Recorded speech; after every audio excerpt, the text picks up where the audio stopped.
Why are you angled like that? Because that way I don't get their house. Okay, Billy, what did we do today? We went to a library book sale, which had pretty good deals. Paperbacks for 50 cents, hardcovers for $1. They also had some movies and like audiobooks on CD, I guess, that we didn't get. But I picked up a bunch of books. Should I show the books? Sure. Or do you want me to blur it so it stays mysterious? No. I got the Jungle Books, which I didn't realize there are multiple, or it's called that. This is it's weird. We expected the books to be like former library copies, and this is like a Barnes and Noble Classic Edition. I guess it was from donations. Well, it's also the library could have Barnes and Noble, but it doesn't have barcodes. So it doesn't have this. Yeah, in some of them do, some of them don't. This looks like a brand new book, and this was 50 cents. So I grabbed this. The Fourth Hand by John Irving.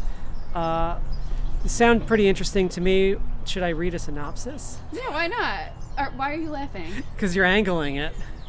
Well, the neighbors didn't ask to be in a video. While reporting a story from India, New York journalist Patrick Wallingford inadvertently becomes his own headline when his left hand is eaten by a lion. In Boston, a renowned surgeon eagerly awaits the opportunity to perform the nation's first hand transplant. But what if the donor's widow demands visitation rights with the hand? Is this real or No, fiction? This is fiction. Oh. In answering this unexpected question, John Irving has written a novel that is by turns brilliantly comedic and emotionally moving, offering a penetrating look at the power of second chances and the will to change. It seems like it's funny, so I got this. This is another one that's like a brand new book. Snow Falling on Cedars. This is a long one. It's basically about some type of suspense book about, kind of like a whodunit, it actually says down here. About a trial, about someone that is on trial for murder. Maybe it happened, maybe it didn't happen. I don't know. It sounded interesting to me. Oh, and it has like that medal. Yeah. It won a Penn Faulkner Award. It's hard to read in the. Don't know what that is, but good for them. These two other books are kind of fails for me. What do you mean? That's a big crow. It landed on the very bad. Wait.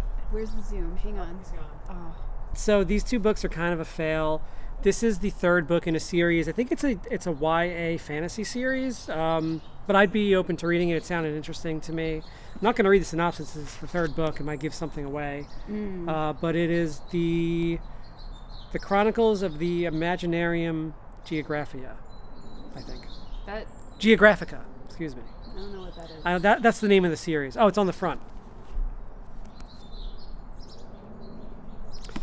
This last hardcover, I spent $1 on this.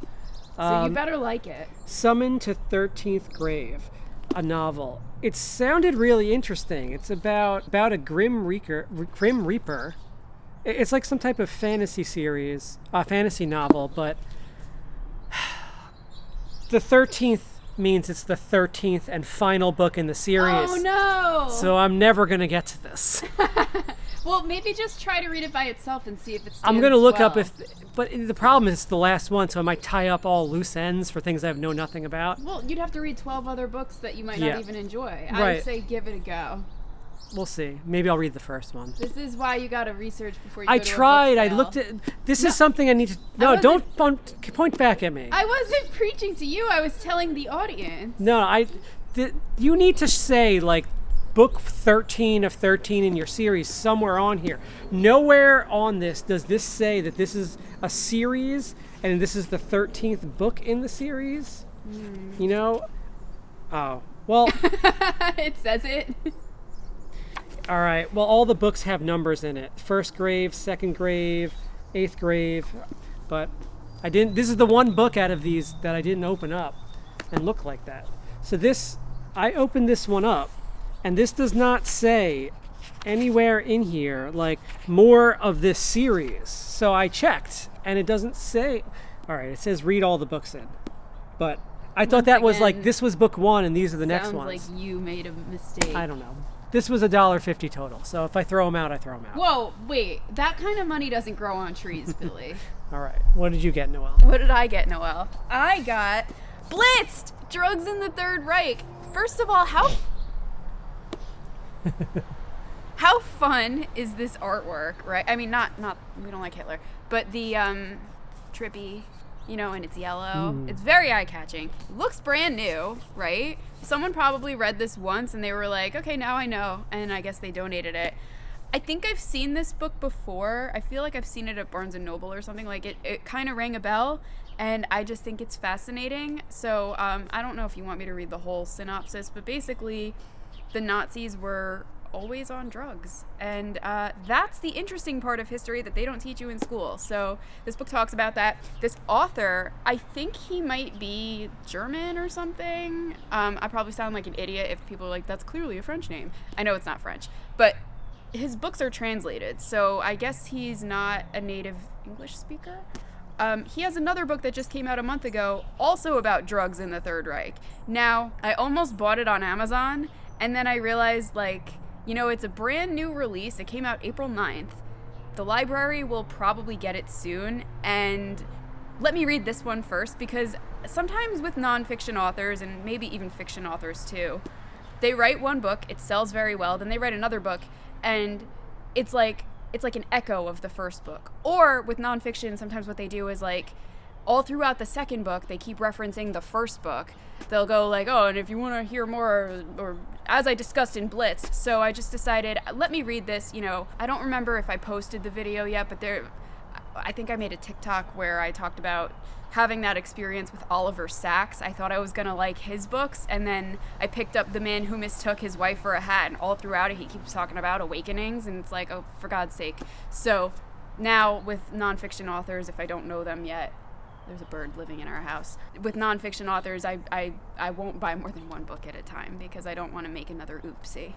And then I actually didn't buy this book. Billy bought this book today, but he already has a different edition of it. It's called A Farewell to Arms, and the author's name, I don't know, you guys might have heard of him, Mr. Ernest Hemingway. I own now multiple things from him, and I still haven't read any of it. Don't tell anyone. I probably shouldn't say that because I'm a writer, and I feel like when you admit that and you're a writer for a living, people are like, don't hire her. Here's what's cool about this edition, though, that I don't know if we saw this when we were at the book sale, but I noticed it when we came home. It is the Hemingway Library Edition. I kind of don't know what that means, but here's what's cool. It includes the author's 1948 introduction, early drafts, and all of the alternative endings. So if you're looking at this and you're like, that's a big book, no, it's not, because it's got a bunch of bonus material. And it wasn't $4. No, that's right, it wasn't, Billy. Tell the lucky viewers at home what we paid. 50 cents. 50 cents in American cents. Do you know what that is today? That's 50 cents. We got a deal. Billy's waving, but he's behind the camera. Billy, they can't see you waving. Hang on. Wait, do it again. I got the neighbor's house.